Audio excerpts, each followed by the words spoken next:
retrouve sur une petite vidéo sur des villages farming HDV9. Je vais vous conseiller là-dessus. Surtout si vous êtes un joueur qui en a marre qu'on lui dérobe ses ressources.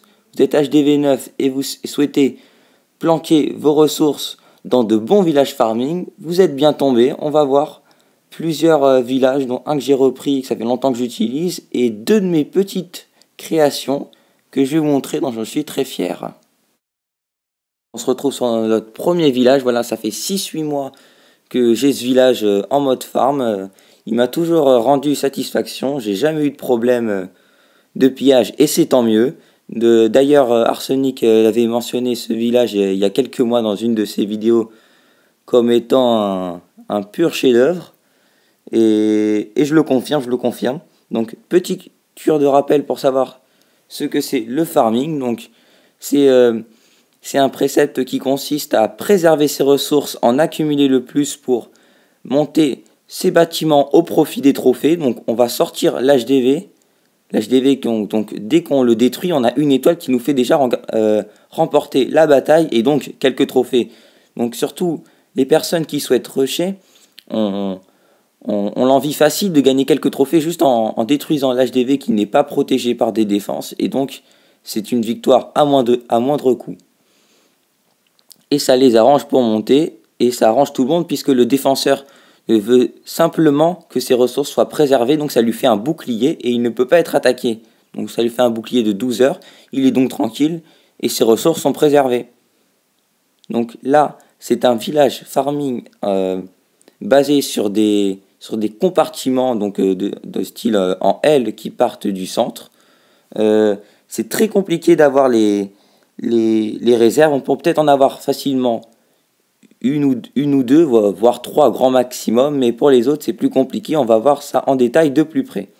Donc on voit que on a des petits compartiments en L avec des réserves, donc une ou deux réserves.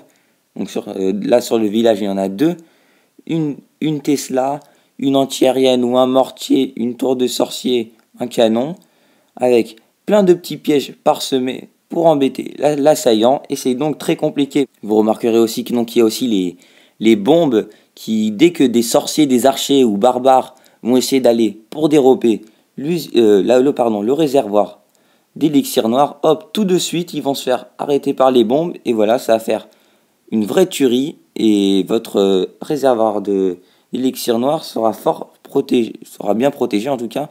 Vous avez même par ailleurs derrière les Arctiques pour les embêter et le château de clan. Au niveau des Arctiques, on voit bien qu'ils sont centrés, donc ils peuvent avoir un peu de portée sur chaque compartiment, donc c'est pas mal. Vous avez aussi les antiaériennes qui sont bien reculées, donc qui permettent d'être immunisés contre les attaques au ballon, ou en tout cas les attaques aériennes. Voilà, maintenant on passe sur une de mes pures créations, c'est moi-même qui l'ai fait. Bon, bien sûr en m'inspirant d'autres villages, j'étais déjà connu un peu ce concept. Donc ça part surtout d'un réservoir d'élixir noir et d'un château de clan placé, entouré de, bon, certains disent un L, moi je trouve que ça ressemble à deux chaussettes qui les entourent et qui protègent bien les ressources. Donc là c'est surtout si vous voulez préserver votre élixir noir, c'est le top du top, entouré de quelques Tesla qui rendent le pillage de votre cher pétrole impossible. Et voilà. Donc même si je sais qu'impossible n'est pas français, ça sera très compliqué pour eux. D'ailleurs, vous verrez que surtout si vous voulez un village assez stylé, voilà, avec les murs neufs, ça fait un petit style torche. C'est bien joli. Franchement, moi j'ai trouvé ça très très beau esthétiquement. Donc voilà, je vous le recommande fortement. Au niveau des conditions après du placement des défenses, c'est assez respecté. J'ai respecté les conditions des antiaériennes bien placées, un château de clan centré, des Arctiques proches du centre pour avoir le maximum de portée, des tours de sorciers placés pour enquiquiner l'adversaire, des mortiers protégeant un max de bâtiments extérieurs. Je pense avoir tout bien mis, des défenses, voilà, des pièges parsemés. Voilà, je vais un peu zoomer permettant de montrer un peu le cauchemar que ça peut être pour l'assaillant. Donc voilà, on voit que là, vers le haut, ils auront des problèmes avec des trappes mises. On On a plusieurs rangées qui permettent de faire contourner les géants. Souvent on peut être attaqué par des géants 6 très compliqués. Les faire tourner, c'est le meilleur moyen de les éliminer.